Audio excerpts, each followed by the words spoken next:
राम जी दशरथ भवन में प्रकट हुए। किस लिए? पाप के हरण के लिए? नहीं। रावण को मारना?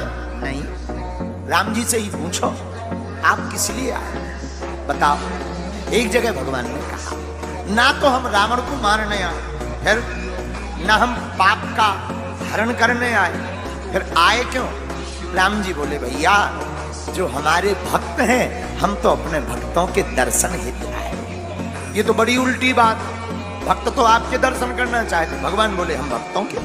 अच्छा, बड़ी अच्छी बात है। ऐसा क्यों? तुम एक पग रखो हम 60।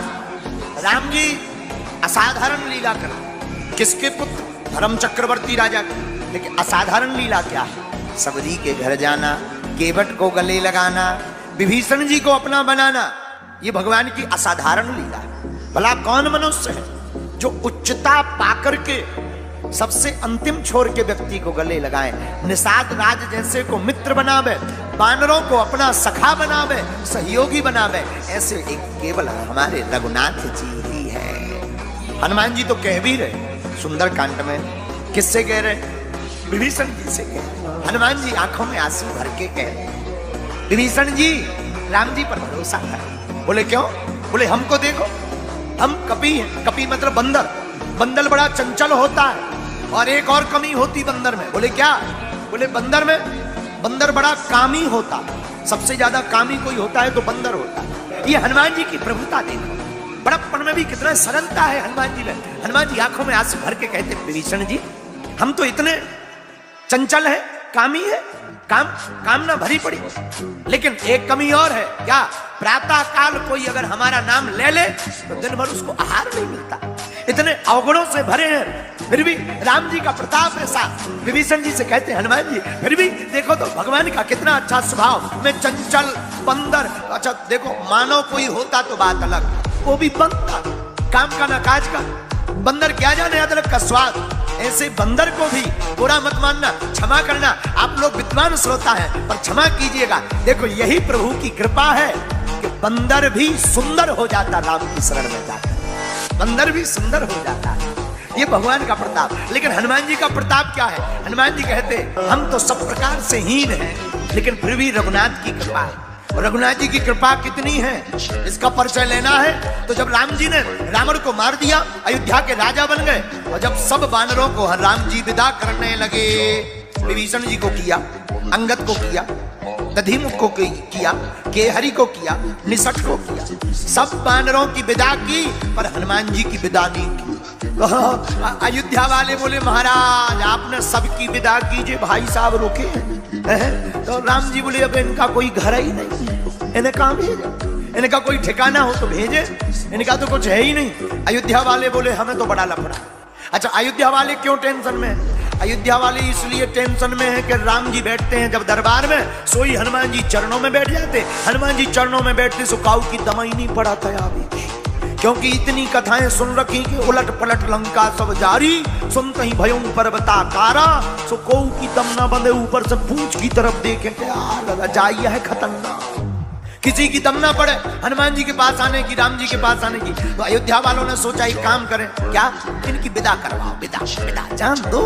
किससे कहें? जानकी माता से कहा माता जी आप भगवान से कहो कि इन्हें भी कुछ दे दो, माल पानी जान दो। जानकी माता बोली हम नहीं कह सकते। बोले क्यों?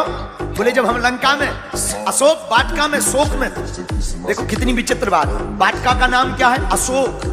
रावण जैसा उल्टा आदमी कहीं नहीं हुआ होगा। वाटिका का नाम रखे अशोक और हमारी माता बैठी शोक है, नाम अशोक वाटिका, और माता जी बैठी शोक में। ऐसे ही रावण का एक पुत्र था, एक पुत्र का नाम था अक्षय कुमार। अक्षय का मतलब जिसका कभी ना हो क्षय, उसी का नाम अक्षय। लेकिन धन्य है वीर बजरंगबली, एक ही मुक्का में छह छह हो। जानकी माता कहती है हम हनुमान जी के जाने के लिए नहीं कह सकते राम जी। क्यों? जब हम अशोक वाटिका में रोते हुए बैठ रहे थे, हम आगे मंगा रहे थे कि प्राण त्यागना है, उसी समय जब विरह दुख में हम जल रहे थे, तभी हमारे शोक को मिटाने के लिए हनुमान जी राम जी की कथा को लेकर आए और राम की कथा से हमारे दुख भाग गए। तो हमारे ऊपर तो कर्जा है, हम नहीं कह सकते। अच्छा, अब जानकी जी ने नहीं कहा तो कहा चलो भाई लक्ष्मण जी से कहो, महाराज तुम कहो कहने जान दो ये हनुमान जी माल पानी तो भगाओ। लक्ष्मण जी बोले हम भी नहीं कह सकते। अच्छा तुम क्यों नहीं कह सकते? लक्ष्मण जी बोले हम भी नहीं कह सकते क्योंकि जब हमें संजीवनी की जरूरत आती तब जे गए थे भाई साहब सुपरफास्ट एक्सप्रेस पर, तो हमारे ऊपर भी कर्जा है, हम भी नहीं कह सकते। तो अब कहा किससे कहें? लक्ष्मण भरत जी हाँ महाराज आप ठीक मिल गए, आप कहो राम जी से क्या इन्हें जान दो, पूछ बारा जान दो कुछ दे दो जाने। भरत जी बोले हम भी नहीं कह सकते। अच्छा आप क्यों नहीं कहोगे? बोले हम पर भी कर्जा है। आप पर क्या कर्जा है? बोले जब 14 साल वनवास के पूरे हो गए और राम जी आते नहीं दिखे तो हम चिता जलाकर मरने जा रहे थे, लेकिन उसी समय हनुमान जी ने आकर खुशखबरी सुनाई कि आप जलो मत, राम जी श्री जानकी जी और लक्ष्मण जी सहित इस अयोध्या में पुनः आ रहे हैं। कहा अब कौन कहेगा? अरे तब तक नजर गई शत्रुघ्न जी पे। हैं आप बढ़िया, आप बोलो, राम जी के पास जाओ, बोलो हनुमान जी को जाने दो। शत्रुघ्न जी बोले पूरी रामायण में हम कहीं बोले हैं? पूरी रामचरितमानस उठाओ, अगर हम कहीं बोले हो तो बोले, जब आज तक नहीं बोले तो अब काहे को मुंह खराब करें? जब बोले ही नहीं आप तो हमें क्यों श्री गणेश किया जा रहा है? बोले हम तो बोले ही नहीं, तो हम क्या बोले? कहा कि कौन बोले? फिर भी सबने जुड़ मिलकर के राम जी से कहा सरकार आपने सबको सब कुछ दिया, इनको कुछ दो। भरत जी ने बात रखी आगे रहकर कुछ तो दो। तो राम जी क्या बोले? सबसे उऋण है, हनुमान जी से उऋण नहीं हो सकते, फिर भी आप कहते हो तो आपकी बात को मानना पड़ेगा। राम जी बोले हनुमान जी कुछ मांगो। हनुमान जी बोले क्या चाहिए? आप मिल गए सब है? नहीं कुछ मांगो, सबकी इच्छा है।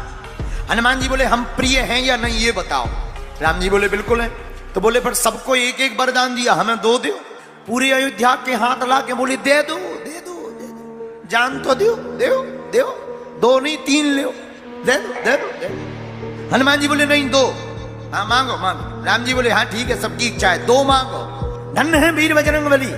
राम जी के दोनों चरणों को पकड़ करके बोले आपके ये दोनों पद कमलों की सेवा जिंदगी भर मिली रहे और हमें इसके अलावा कुछ नहीं चाहिए। अयोध्या वारण अटे कागो के अब तो जाते ही अब बिल्कुल ही रजिस्टर्ड हो गए। अब कैसे जाएंगे साहब? अयोध्या वाले चिंता में पड़ गए, लेकिन राम जी से पूछा कि आप हनुमान जी से कितना प्रेम करते हो? तो हनुमान जी को देख करके राम जी कहते हैं भरत जी के समान तुम हमें प्रिय हो। हनुमान जी कहते विभीषण देखो हम कपि हैं, चंचल हैं, कामी हैं, ये रघुनाथ जी का प्रभाव तो देखो और राम जी का स्वभाव तो देखो कि हमारे जैसे बंदर को भी अपने चरणों में रखकर सुंदर बना दिया।